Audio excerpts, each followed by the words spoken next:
algunos días en la bicameral, que tiene que ver con lo que me pasó personalmente a partir de un pedido que formulé para acceder a las declaraciones juradas de una serie de magistrados del Ministerio Público. Bueno, no quiero recordar el episodio, pero antes, 3 o 4 días antes de que completara el trámite y presentara efectivamente el pedido para acceder a las declaraciones juradas, se filtró esa información porque alguien desde la Procuración tomó la información que yo estaba completando en Internet y se la pasó a algunos periodistas o barra operadores que salieron a decir que yo estaba preparando no sé qué acción o qué cosa, cuando tengo todo el derecho del mundo, no solamente como miembro del Congreso, de la bicameral, sino como ciudadano, de pedir las declaraciones juradas de cualquier fiscal. Más allá de que evidentemente todavía el doctor Casal o quien corresponda no ha informado lo que ocurrió con esa yo diría, con esa acción de espionaje, sí recibí, señor presidente, las declaraciones juradas que pedí. Estoy analizándolas en general, pero me detuve y quiero hacer una mención a la declaración jurada del procurador interino Eduardo Casal. Esto es un mero informe previo, un análisis muy, en principio, superficial de la declaración jurada. Voy a hacer una presentación formal ante la bicameral, ya con pedidos más concretos sobre el curso de acción que tenemos que tomar, porque la verdad que me parece bochornoso, escandaloso lo que vi en la declaración jurada del procurador. Y le paso a decir en una breve síntesis, obviando algunas situaciones, en general lo que veo de la declaración jurada del procurador interino. Mire, el doctor Eduardo Casal a fines del 2016 tenía 3 propiedades, 3 inmuebles. Hoy tiene 11.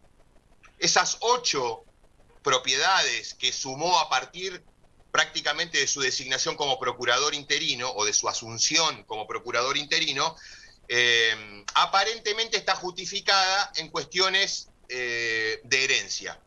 Pero la verdad que me gustaría profundizar un poquitito, porque son muy llamativas, digamos, las diferencias entre la situación patrimonial previa a su asunción como procurador interino y la actual.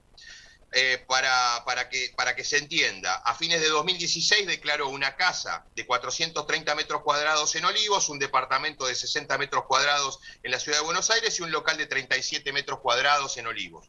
A fines de 2019, que es la última declaración que tenemos, tiene esas propiedades más una casa en Martínez de 150 metros, un departamento de 44 metros y otro de 83 metros cuadrados en Cava, un local en Cava de 31 metros cuadrados, el 33% de una casa en Chapadmalal de 640 metros, el 33% de un terreno en Chapadmalal de 600 metros, el 33% de una casa en Cava de 200 metros y el 33% de un departamento en Cava de 50 metros. Digamos que un aumento significativo en términos estrictamente de propiedades inmuebles. Reitero, por un lado dice que las propiedades que incorporó tienen que ver con una herencia, que habrá que ver si tiene alguna explicación adicional, y esto que relaté al final, los terrenos en Chapadmalal, la casa en Chapadmalal y demás, aparentemente serían también de una herencia, pero recibida por su esposa, la doctora Ana María de Rosa, que dicho sea de paso, fue ascendida por el propio Casal, ni bien asumió como procurador interino en un episodio absolutamente irregular y desprolijo del procurador. La ascendió a un cargo de prosecretaria administrativa y la designó en la Unidad Fiscal de Medidas Alternativas al Proceso Penal, UFIMAP, que no sabía que existía, que fue creada por el propio Casal. El doctor Casal, termino la cuestión de las propiedades y vamos a la cuestión de la liquidez, que informa, esto es lo declarado, que informa el doctor Casal. Mire, señor presidente, en 2016 tenía declarado en depósitos $135.000 y 720.000 pesos. Esto es, evidentemente, o me da la impresión, tampoco quiero adelantarme en el juzgamiento, me da la impresión de que tiene que ver con toda una historia de ahorro personal en una carrera que llegó a un puesto muy alto, como era el procurador ante la Corte, y que seguramente no debe ser un sueldo bajo. Pero fíjese que ni bien fue designado, esta liquidez conseguida a lo largo de 40 años, como decía el diputado Enríquez, a lo largo de 40 años de su actividad en la función pública, se cuadriplicó en 3 años. Porque pasó a tener, como dije, 720.000 pesos y 135.000 dólares en bancarizados, en cuentas, pasó a tener una caja de ahorro con 1.300.000 pesos.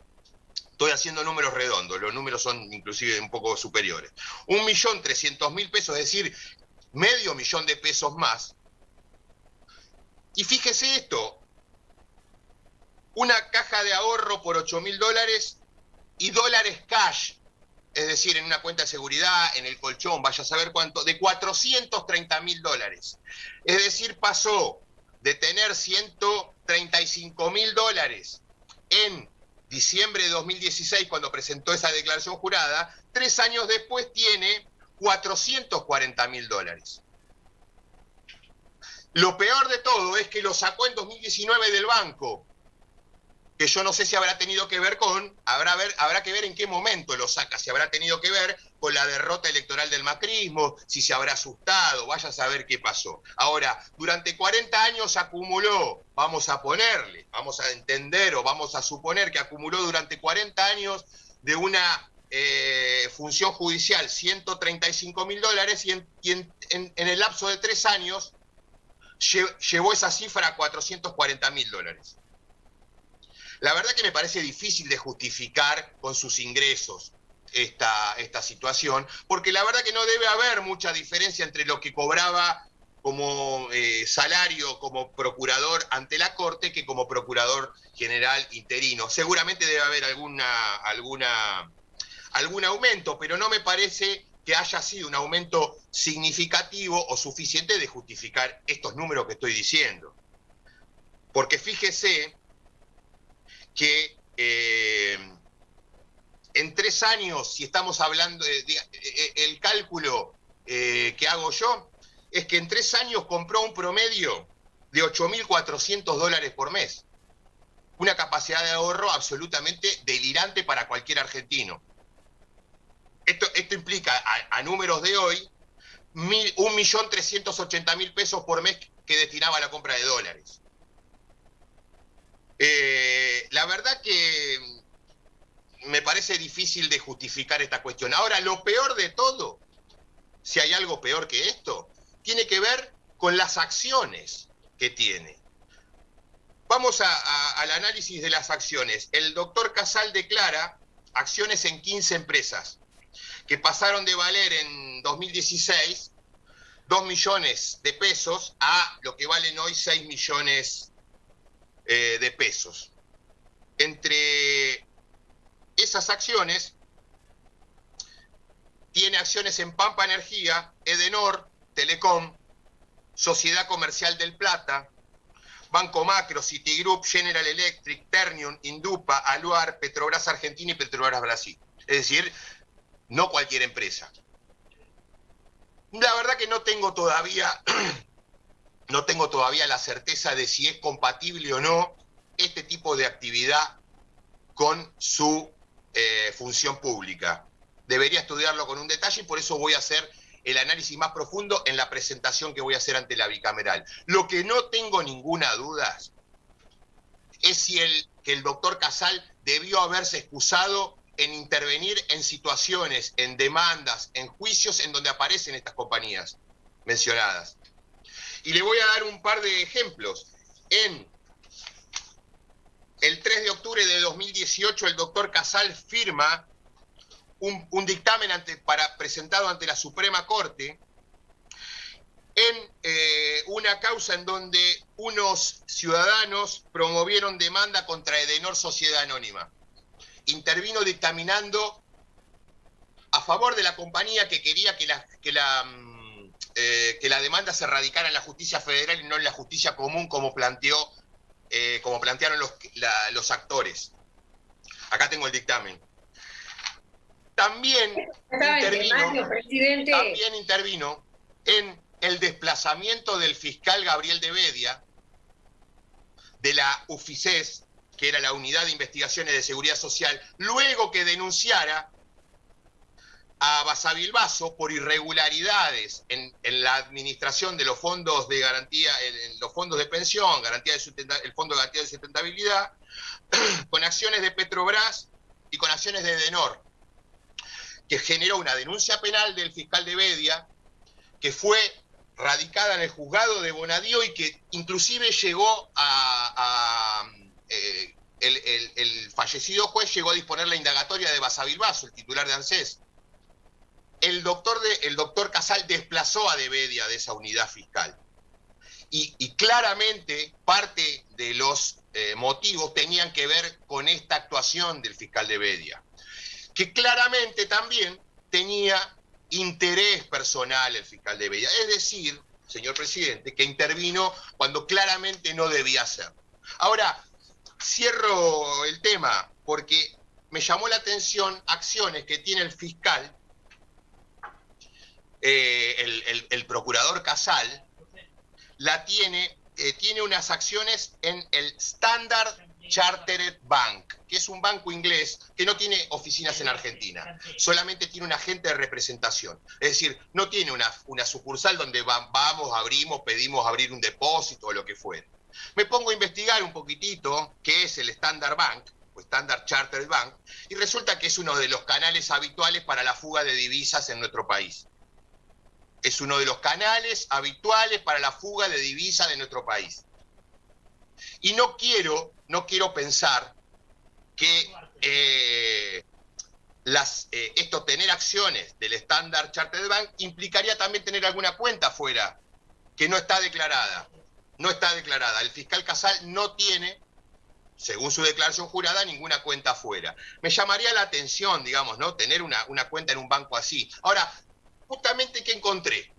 El único fiscal de las declaraciones juradas que yo pedí que tiene una cuenta afuera es el doctor Rívolo, que informa $80.000, lo tiene declarado en su presentación formal, en su declaración jurada. Tiene $80.000 afuera.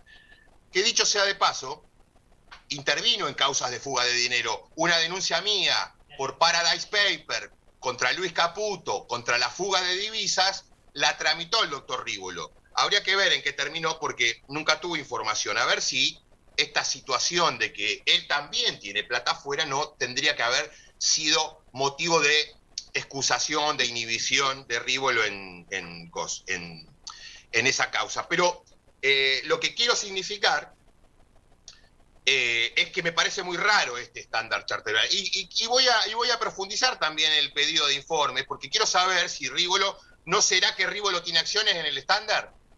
Porque sabe que encontré también una serie de reuniones de el representante, el agente del estándar en Argentina, que se llama Franco Rossi, no lo conozco, ¿con quién? Con el gobierno de Macri. Audiencias públicas registradas en la Casa de Gobierno, con el secretario de Finanzas. Con el secretario de Finanzas. Entonces, la verdad que me parece que son situaciones absolutamente graves, en principio, me parece que requieren una aclaración.